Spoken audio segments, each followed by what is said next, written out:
eu sou Silvio Meira e esse aqui é meu cartão de visitas. Se vocês clicarem nesse QR Code, vocês vão direto para o meu Twitter e a maior parte das coisas que eu vou falar aqui acontece lá quase todo dia, às vezes mais de uma vez por dia. E eu quero ver vocês lá para a gente conversar sobre muitas coisas, incluindo transformação digital, que é o meu assunto aqui hoje. A gente vive num mundo conectado. É absolutamente normal você esperar o metrô olhando para o seu smartphone, assim como esperar o metrô com muita gente olhando para o seu smartphone, assim como estar no vagão do metrô com muita gente olhando para o seu smartphone. Não era normal até pouco tempo você ir para o show e gravar o show e fazer, na realidade, com que todo mundo gravasse o show. Parece até que as pessoas vão para o show só para gravar o show e não para ver o que é que está acontecendo, com muita gente acabando de assistir o show, na realidade, numa tela de 5 polegadas ao seu redor e não num palco de boca de 100 metros que a gente vê nos festivais. Isso é uma manifestação de comunicação instantânea.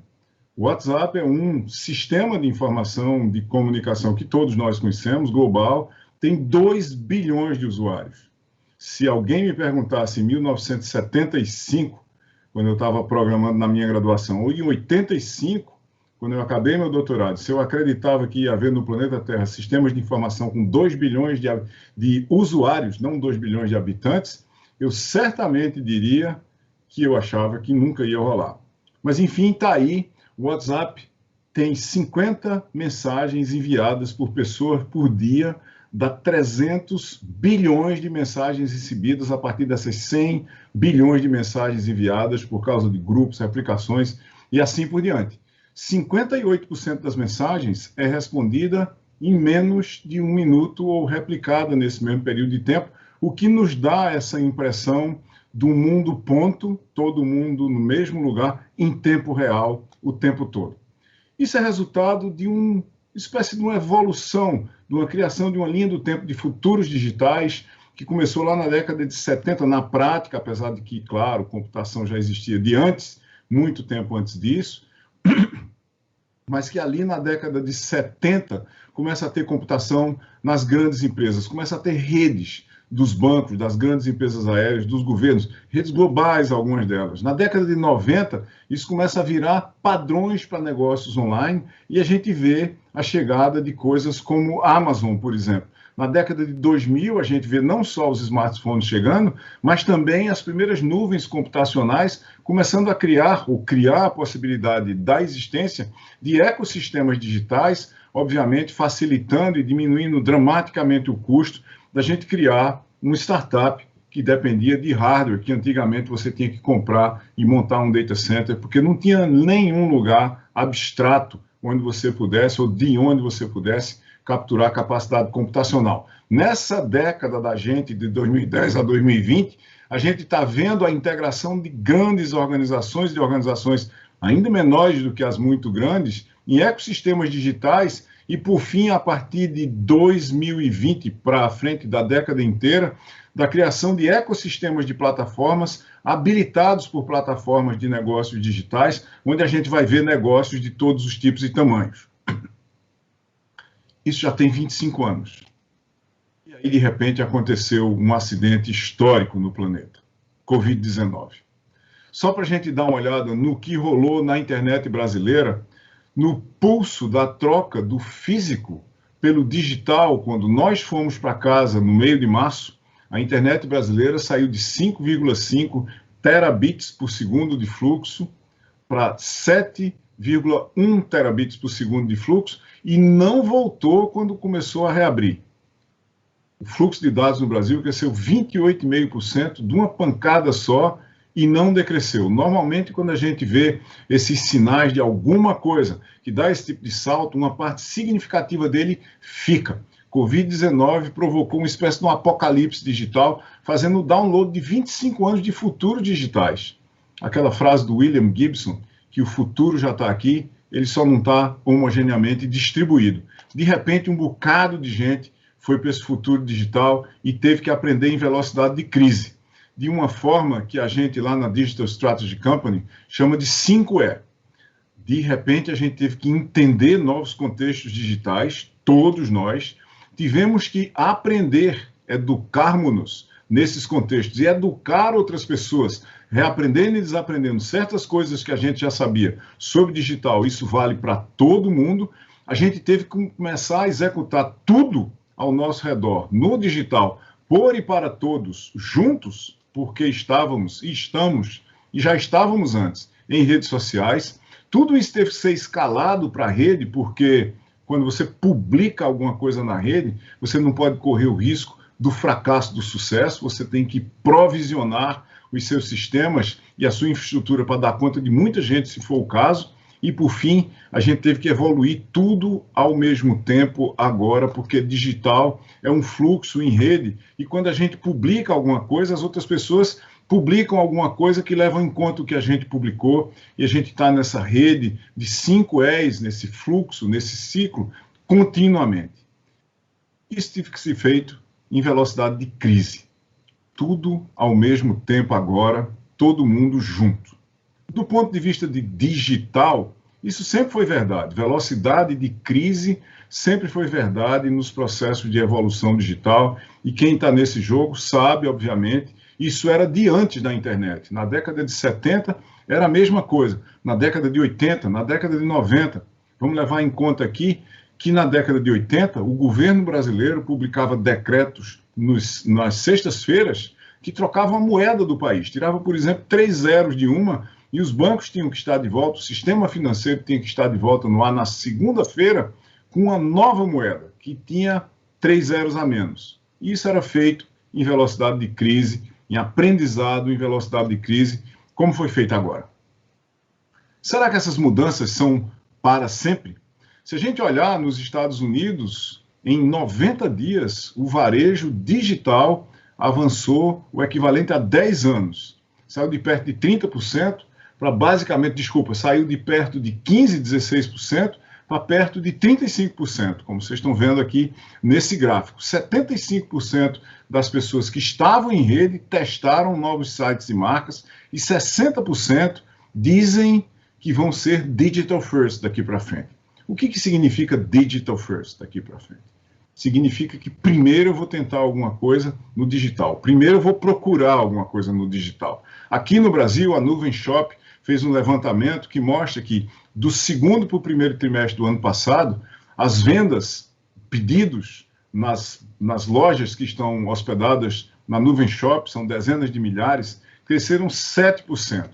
Esse ano, no mesmo período de tempo, segundo para o primeiro trimestre, elas cresceram 137%. Isso não é um crescimento trivial. Quando a gente olha globalmente, a taxa de completude dos carrinhos de compras, isso é uma pesquisa da Salesforce, cresceu 35% sobre o segundo trimestre do ano passado, de 2,2% para 3%. E isso dentro de um cenário onde o aumento de tráfego foi muito grande, foi 35% de aumento de tráfego, como a gente está vendo nessa linha verde aqui, entre esse segundo trimestre desse ano e o mesmo trimestre do ano passado, enquanto que o crescimento do número de pedidos foi 85%.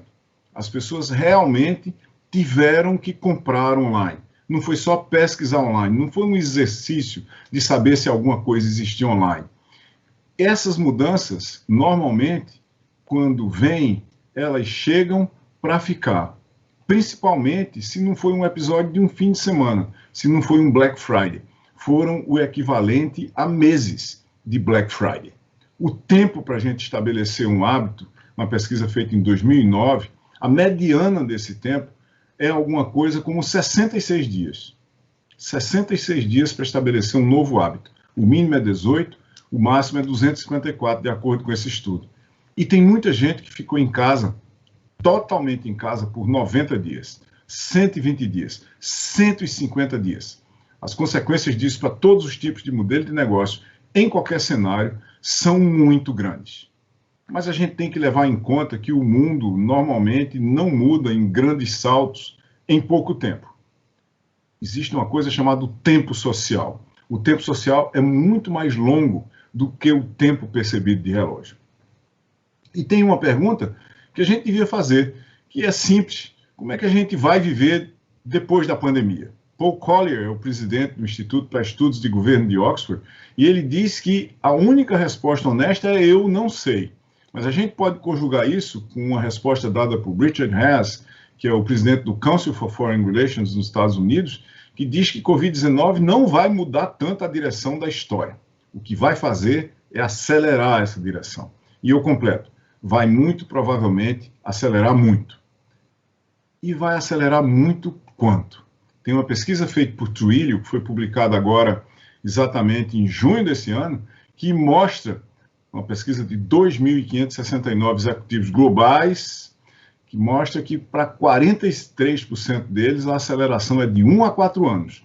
Para 27% deles, uma aceleração de 5 a 9 anos. E para minha total e completa surpresa, 23% deles acharam que a aceleração é de 10 anos ou mais. Ou seja, que coisas que iam acontecer em função do digital em 2030 ou depois, já estão acontecendo agora nos seus mercados. Por exemplo, no mercado de mineração, de indústria pesada, de logística ultramarina e assim por diante. Esse é um cenário que vai ter impactos radicais no futuro de todos os tipos de negócios, que já tinham problemas de reimaginar, até por causa daqueles 25 anos de avanço da internet, do digital, da rearticulação das pessoas em redes sociais, já tinham que redesenhar propósito, identidade, estratégia, modelos de negócio, estrutura, arquitetura, em alguns casos, princípios operacionais, KPIs, limites, recursos, propósitos de tudo, e não só do negócio. Mas, às vezes, até se esse mercado como um todo, onde eu estou, tem algum propósito. Isso era antes da pandemia, né? Agora, o que será que vai acontecer do ponto de vista de grandes mudanças? Entre tantas dessas grandes mudanças, será que a gente consegue perceber alguma tendência irreversível? Tendências irreversíveis são aquelas que, quando começam a acontecer, a partir de um certo ponto, a gente podia até chamar do joelho da tendência, você não pode mais dar ré. É como você tentar decolar um foguete. Não tem como você começar a decolar um foguete e de repente você dizer, ok, para tudo porque a gente vai voltar. Foguete, infelizmente, certamente não tem marcha ré. Nesse caso, a tendência irreversível que eu acho que está à nossa frente é que em todos os lugares, basicamente para todos os tipos de mercados, empresas, times e pessoas, a gente está numa transição que não é do físico para o digital, é do físico habilitado, aumentado e estendido pelo digital, de mais de uma forma, orquestrado, articulado pelo social, não só pelas redes sociais, e isso em tempo quase real, físico, digital e social, em tempo quase real, como se fosse no mesmo espaço. Um eixo físico, que é habilitado, aumentado e estendido por um digital, que é orquestrado e articulado por um social, em tempo quase real. Esse phygital, para mim, é algo como uma parte bem grande dos novos normais. É como se fosse a fundação para eles. É como se fosse a partir daí que a gente tem que reentender o mundo. E isso é uma ruptura. Isso não estava acontecendo antes. Antes a gente estava achando que a gente estava saindo do físico para o digital e que era possível uma vida só no digital. Mas eu e vocês nunca tomamos café de bits. Água de bits também não existe. Nunca vi, certamente não mata minha sede. Então, essa ruptura é uma ruptura não trivial para todos nós. Rupturas são aquelas mudanças que acontecem quando novas tecnologias habilitam novos modelos de negócios assimétricos demais para os incumbentes. Um modelo de negócio assimétrico é aquele que migra valor entre mercados. E quando esse valor começa a migrar entre mercados, os incumbentes perdidos, eles não conseguem nem usar essas tecnologias, e aí os modelos de negócios decorrentes do uso dessas novas tecnologias, eles começam a evoluir rapidamente. Esse rapidamente pode ser 5 anos. Mas se o seu modelo de negócio tem 50 anos, 5 anos é muito rápido. Vamos lembrar de novo o tempo social. O tempo social é longo, rápido para um modelo de negócio, por exemplo, baseado em aplicativos, baseado em proximidade de aplicativos, baseado em high touch, com high tech ao mesmo tempo. Se ele leva 5 anos para acontecer, ele deixa muita gente para trás, o futuro acontece e muita gente não vai fazer parte dele. Toda ruptura é sempre uma grande oportunidade. E isso, nesse caso, para a gente, é uma ruptura digital. Não é uma ruptura trivial. É uma ruptura onde a gente vai ter que aprender a programar. Se já era verdade, e a gente que é de engenharia de software, eu sou professor de engenharia de software até hoje, a gente dizia na década de 80 que todas as empresas estavam no negócio de programação, mas ninguém acreditava. Agora passou a ser verdade. 35 anos depois dessa frase, todo negócio está no negócio de software, agora é verdade mesmo. Se o seu negócio não aprender a se programar naquele espaço digital, alguém vai programar o seu negócio naquele espaço, ou talvez pior, vai lhe programar para fora daquele espaço. Para ir para esse futuro digital, para chegar lá, a gente precisa de uma estratégia digital. Mais apropriadamente, como eu estava falando de digital aqui desde o começo, a gente precisa de uma estratégia digital. Mas eu não vou usar o nome daqui para frente, porque senão vai talvez confundir com outras coisas que as pessoas chamam de estratégia digital ou de inovação digital. Eu vou continuar usando digital daqui para frente e vou pedir para vocês que todas as vezes que vocês virem digital no sentido mais amplo, o que a gente realmente quer dizer é digital, a articulação do físico com o digital e com o social.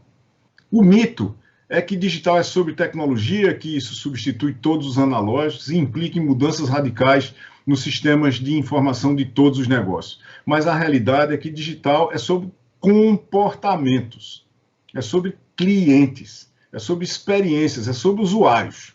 Complementa e aumenta analógicos, bem no sentido de digital. E, óbvio, demanda mudanças nos sistemas de informação, de uma certa forma até rápidas mudanças, mas muito mais do que tecnologia, digital e transformação digital é sobre mudança nas pessoas e na cultura dos negócios. É sobre adaptação no sentido evolutivo e é sobre transformação no sentido da gente mudar de roupa, mudar de forma, mudar de estrutura, como de lagartas para borboletas. Nesse link, que tem no meu mapa aqui, tem alguma coisa em cima dele que vocês não vão conseguir pegar, porque tem uma rosa ali em cima, ou não sei exatamente o que, mas umas flores lá naquele QR Code, tomara que vocês consigam pegar. Opa, agora consegue, só falta tirar a bolinha do Sebrae. Vocês vão conseguir pegar aí. A gente escreveu lá na Digital Strategy um negócio que a gente chama da frase longa. A frase longa são 42 páginas, cheias de imagem, com poucas palavras, dizendo o que a gente acha e como é que deve ser feita uma transformação digital. Que na definição da gente, transformação digital é uma mudança radical nos fundamentos de suporte aos processos de criação, entrega e captura de valor em todos os tipos de organização, com as bases analógicas ou analógicas digitalizadas. A vasta maioria das organizações legadas, que já existem há 10 anos ou mais, tem, na realidade, processos analógicos com capas digitais sobre eles. E é isso que é trocado por plataformas digitais em rede, que, quando inseridas, quando publicadas, redefinem os mercados. Uma transformação digital feita numa empresa X, no mercado A, obrigatoriamente contamina todas as empresas que não são X, porque implica na mudança de comportamento das pessoas naquele mercado A. E, às vezes, essa mudança vem de uma empresa Y, de um mercado B. Não há mais fronteiras entre mercados quando a gente fala de transformação digital. Transformação digital, se a gente quiser definir, e aqui a gente está falando de transformação digital, como eu já falei antes, mas vamos deixar assim mesmo, é uma combinação de inovação digital. O que é a inovação? Inovação é a mudança no comportamento de agentes em qualquer mercado, como fornecedores e consumidores de qualquer coisa. Essa definição é de Peter Drucker, é do começo da década de 70, é a melhor definição que eu conheço, e é ainda melhor porque não envolve a definição de nenhuma tecnologia, não fala de experiência do consumidor, de absolutamente nada. Ela é atemporal. Inovação é a mudança no comportamento de agentes do mercado, como consumidores e fornecedores de qualquer coisa. E digital, que é a que nós estamos vivendo agora, porque é sobre plataformas digitais. É sobre fragmentos, inclusive, de plataformas digitais. Você não precisa ter a plataforma toda. Quase ninguém que começou uma transformação tinha nada de plataforma digital. Tinha fragmentos de plataforma que começaram a se articular de uma forma ou de outra e, de repente, construíram um stack que provê um conjunto de infraestruturas, de serviços e aplicações que entregam esse efeito de plataforma digital ao redor do qual você começa a construir ecossistemas de competição. Inovação digital combinada com uma mudança na estratégia dos negócios, com uma transformação, não só com a mudança de formas, mas de fundamentos nos processos de tomada de decisão e de execução nas decisões das empresas, a combinação desses dois, inovação digital com transformação estratégica, é o que faz transformação digital. Essa é a melhor definição que talvez a gente tenha para o que é essa história de transformação digital de uma forma simples aqui entre nós. Boa parte do começo dessa história de transformação digital é o que a gente podia chamar de otimização para o futuro. Não é você entrar bobamente na história de reduzir custos para continuar competitivo olhando para o passado. Muito ao contrário, é você olhar para o futuro e imaginar das fundações que você tem agora, como é que você pode dar saltos competitivos, levando em conta que uma parte do comportamento dos seus usuários vai ser digital e vai ser articulado em redes sociais. Esse otimizar para o futuro envolve redesenhar propostas de valor para um novo cliente. Envolve, obviamente, repensar a cultura, porque as pessoas e times mudaram. Tem uma geração Z vindo do mercado para cá e ela é nativamente digital. Quando ela apareceu, já tinha internet. Gente que tem 25 anos hoje, está saindo da universidade, aqueles que foram para lá, e nasceram quando tinha internet. Eles viram isso desde o começo. Nós estamos falando de mudar a arquitetura do negócio porque os novos processos de criação de valor são em rede. Nós estamos falando em novos modos e novos sistemas operacionais no negócio porque novas tecnologias habilitam, possibilitam isso. O conjunto dessas coisas é trabalhar as novas fundações do negócio e transformação digital é óbvio que é uma inovação estratégica. Para quem não pegou ainda agora, se aquele símbolozinho que está em cima do QR Code sair de lá, esse é o mesmo QR Code que leva a gente para aquela frase longa do que é transformação digital como inovação estratégica, como mudança na estratégia dos negócios lá na Digital Strategy Company. Só para dar um overview bem rápido disso, só para a gente ver rapidamente o que é, a gente criou um framework chamado Strategia, esse é o mesmo QR Code, não se preocupem, vocês já pegaram antes, e esse framework Strategia, ele é feito para suportar, para apoiar o processo de transformação estratégica. É uma teoria da prática de transformações estratégicas, onde a gente pegou a caixa preta de métodos implícitos, de como é que você, na realidade, faz estratégia em qualquer lugar, e transformou isso numa caixa transparente, com métodos explícitos, simples de serem explicados e replicáveis, onde a gente leva em conta pessoas, negócios e tecnologias para decidir e descobrir o que é factível, do ponto de vista do processo como um todo, o que é realizável, o que é desejável e o que é viável do ponto de vista de negócios. Quando a gente junta tudo isso, a gente tem o focus, o locus de como é que design, sendo usado como abordagem, pode ser a base para fazer transformação estratégicas no negócio. E a gente faz isso através da identificação de oportunidades periféricas críticas, partindo do ponto do entendimento que você mudar o centro de qualquer negócio, mesmo que seja de uma startup, é muito difícil. Depois que você começa a fazer as coisas de uma forma, é muito difícil redesenhar o miolo de qualquer coisa.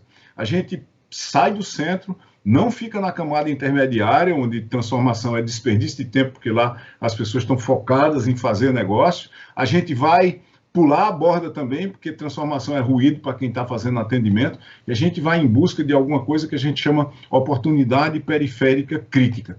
oportunidades que estão na órbita, na nuvem, basicamente ao redor da empresa. São oportunidades que no momento estão distantes do miolo, até do miolo do modelo de negócios, mas que se vierem para perto deles se tornam críticas, ou que podem se tornar críticas lá na frente no tempo, quando de repente alguém resolver tratar aquelas oportunidades e a gente não tratar. Isso é que são oportunidades periféricas críticas. E a gente usa esse conjunto de conceitos para fazer transformações inovadoras que partem do princípio de criar hipóteses e fazer escolhas, usando um conjunto de ciclos de convergências e divergências, onde as divergências são usadas para criar essas escolhas, criar a possibilidade de escolher, e as convergências para fazer efetivamente essas escolhas, estruturando jornadas estratégicas para entender o contexto e os problemas que existem lá, fazendo uma colmeia de escolhas e de decisões e de resolução de problemas associados basicamente ao conhecimento fundamental do mercado onde a gente está. É bom a gente parar um pouquinho aqui e dizer que, na maioria dos casos que a gente conversa com startups, um grande número de fatores associados, por exemplo, a mercados e modelos de negócio, métodos de trabalhos e medidas de performance, KPIs, por exemplo, um número significativo de empreendedores faz muito pouca ideia do que já existe de pronto na literatura mundial, inclusive, não é na Digital Strategy Company, sobre isso e que eles não levam em conta no processo. Estudando esse cenário da transformação aqui, a gente parte para entender as oportunidades e descobrir quais são os direcionamentos mínimos para, a partir daí, a gente fazer algum MVP de transformação. A gente tentar alguma coisa minimamente viável como serviço, como produto, como mudança de processo, como mudança de arquitetura, como mudança de valor nas organizações. A maioria das startups e a maioria dos grandes negócios faz MVPs, circulando aqui exatamente onde eu estou agora, com o meu mouse, sem considerar as hipóteses que a gente deveria testar para fazer esses MVPs do ponto de vista estratégico, depois de ter entendido as oportunidades. Quando a gente parte para fazer MVPs sem ter nenhuma estratégia, a gente não sabe se chegou, se as soluções são viáveis, factíveis e desejáveis, e fica fazendo pilotos sem saber para onde está mudando. Se a gente passar daqui, aí é evoluir as soluções para entrar no modelo de negócio delas, em alguma escala, e finalmente se juntar com mais gente, fazer redes, modelos de negócio digitais são necessariamente em redes, a gente trazendo mais gente para o nosso ecossistema para fazer alguma coisa escalável, baseada em plataformas digitais. Transformação, seja ela qual for, é um de para. A gente começa aumentando agilidade, eficiência e competitividade do negócio, melhorando a experiência do consumidor e otimizando o modelo de negócio.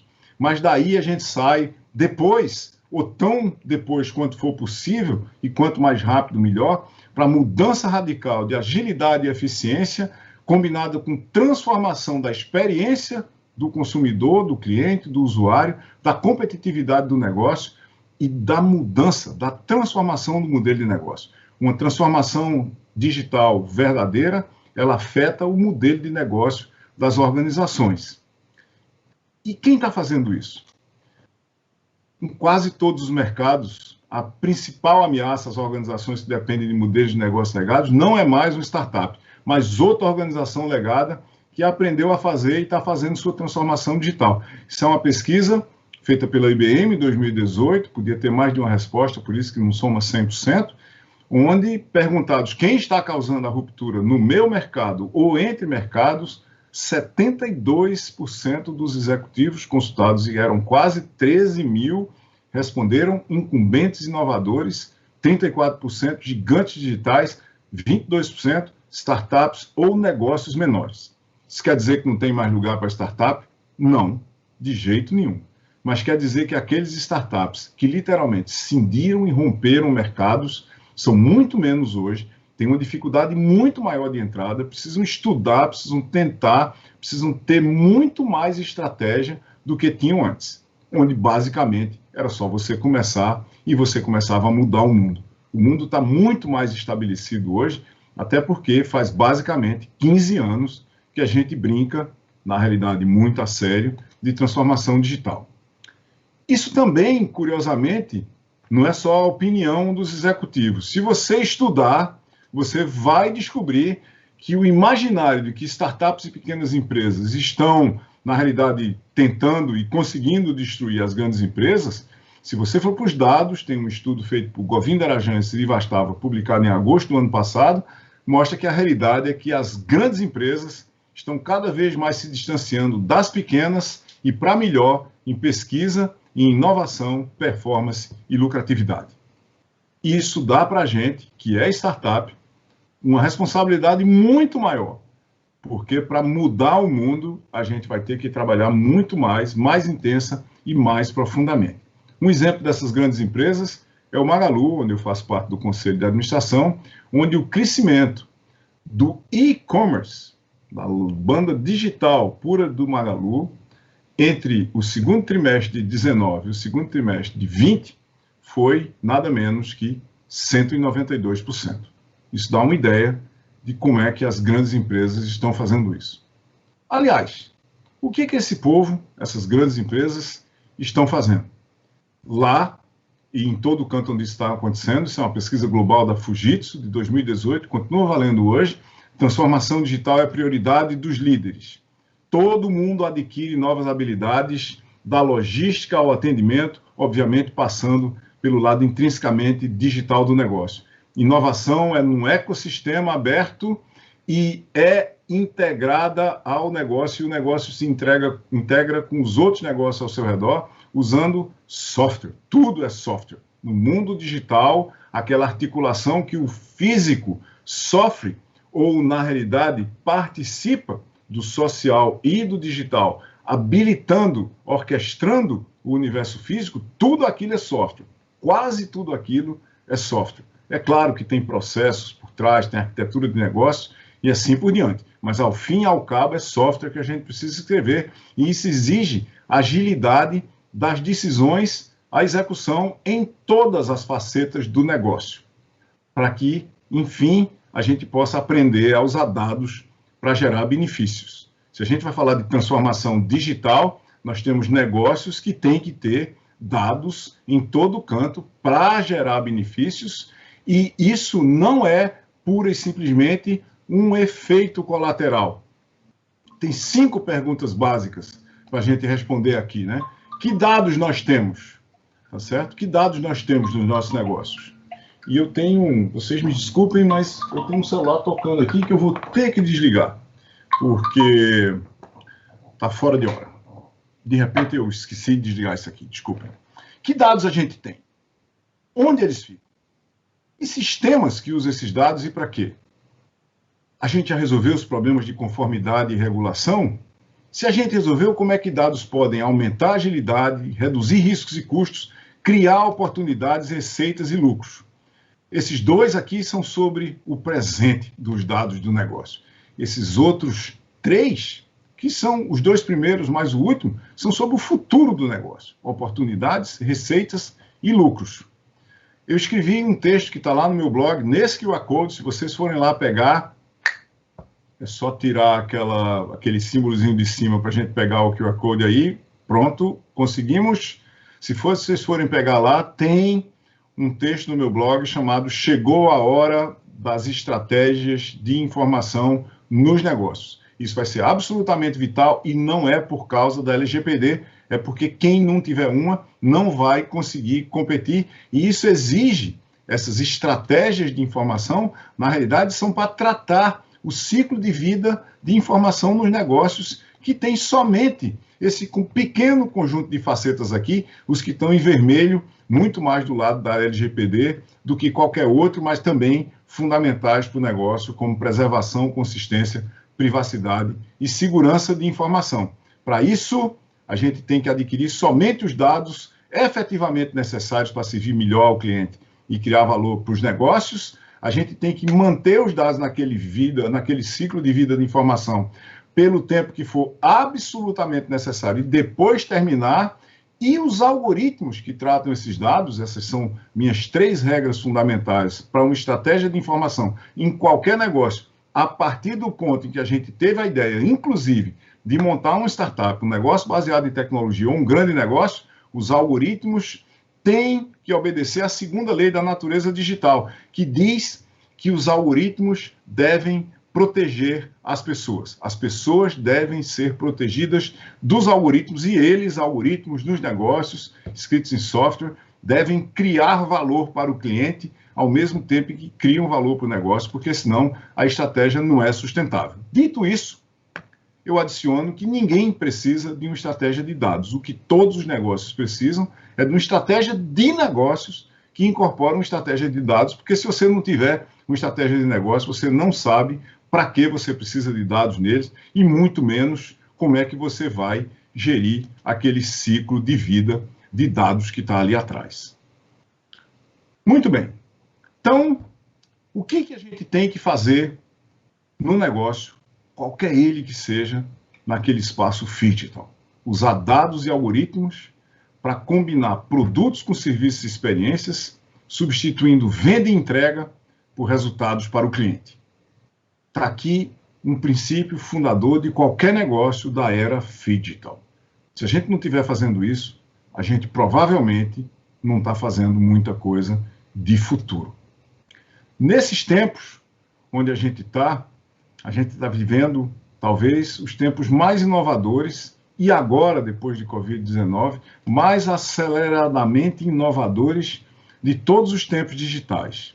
E nós vamos ouvir falar muito daqui para frente de soluções inovadoras e novos modelos de negócio, de novo, como se a gente estivesse no começo da era das startups, porque a vasta maioria dos modelos de negócio será afetada por esse efeito de aceleração digital.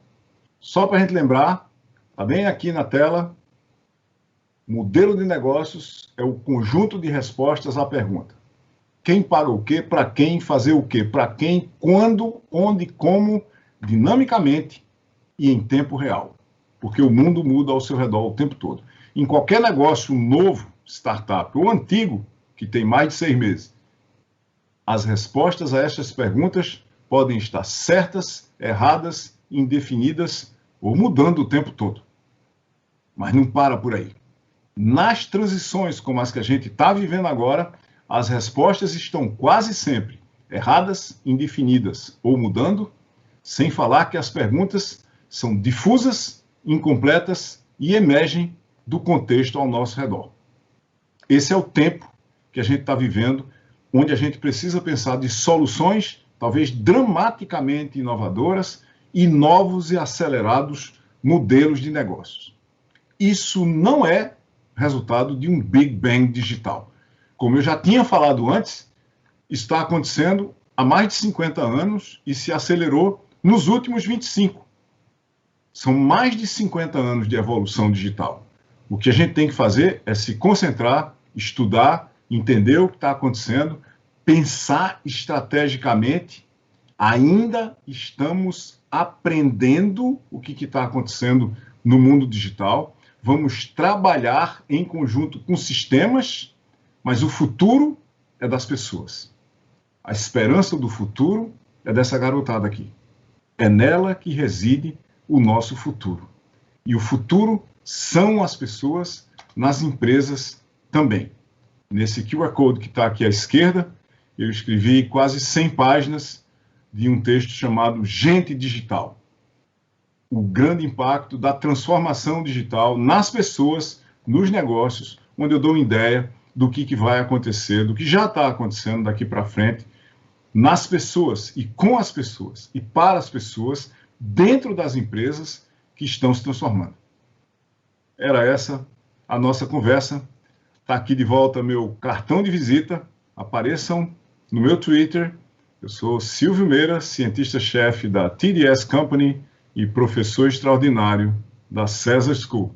Espero vocês em algum desses lugares e até a próxima.